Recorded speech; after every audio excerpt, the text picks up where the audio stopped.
फरमाते हैं अब याद रखना जितनी देर तक जिंदा रहूंगा दरिया दजला की को मछली नहीं खाऊंगा, हो सकता है कि मछली ने वो आटा खा लिया होगा। हजरत ताऊस फरमाते उसके बाद मुझे जब भी कोई मुश्किल पड़ी मैंने इन्हीं अल्फाज से, जो हजरत इमाम ज़ैनुल आबिदीन के अल्फाज से कहते, मैंने इन्हीं अल्फाज से अल्लाह के हुजूर दुआ की, अल्लाह ने मेरी दुआ कबूल कर ली। हम रो रहे हैं, हम गिड़गड़ा रहे हैं, दुआएं कबूल नहीं हो रही, क्यों भला? एक बूली कुत्ते एक पिस्ते कुत्ते ते मैं हाँ अख नूट कतूरा, फिर तेरे दौरान खलोता पा अपने करम दा टूरा। बाहरी कबाब एक हजरत कह रहे थे कि जी दुआ नहीं कबूल होती। हजरत पहली वजह तो ये है कि अपने खाने का बड़ा ध्यान रखें, हलाल खाया करें। दुआएं कबूल ना होने की एक बहुत बड़ी वजह हजरत लुकमा हराम है। हम खाते हुए बिल्कुल नहीं देखते कि ये हलाल है या ये हराम है।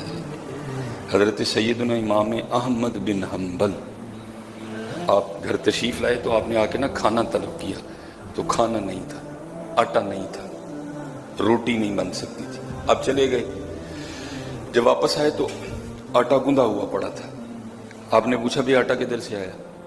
तो घर वाले आगे से अर्ज करने लगे कि आपको भूख लगी थी तो हमने मोहल्ले में से ना फलां घर से आपके लिए आटा मंगा है कि जब आटा आएगा तो हम तुम्हें वापस दे देंगे। आपने फरमाया उस शख्स की जो रोजी है उसमें तो शुबह है, उसमें शक है कि कोई हराम शामिल है, मैं ये रोटी नहीं खाऊंगा, ठीक है जी, और ना ही मेरा कोई घर वाला इसको खाएगा। अब चले गए, जब वापस आए तो वो आटा नहीं था। आपने पूछा वो आटा किधर गया? घर वालों ने कहा जब आपने भी नहीं खाना, जब घर वालों ने भी नहीं खाना, एक फकीर आया था, उसने मांगा, हमने उसको आटा दिया, लेकिन देते हुए हमने कहा कि ये आटा इमाम साहब ने नहीं खाया। वो फकीर कहता है जो आटा इमाम साहब ने नहीं खाया वो मैं भी नहीं खाऊंगा।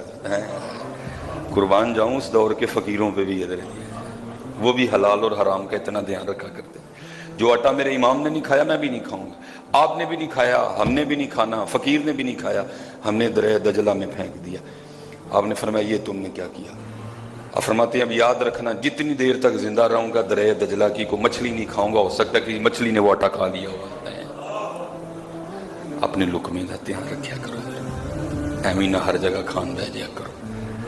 दुआ कबूल ना होने की पहली वजह ये है हम रो रहे हैं, हम गिड़गड़ा रहे हैं, दुआएं कबूल नहीं हो रही, क्यों भला? तन ते कपड़े आराम दे, उत्ते जेड़ा गोश्त चढ़िया भी आराम दा, अंदर जेड़ा खून फिरन डिया भी आराम दा।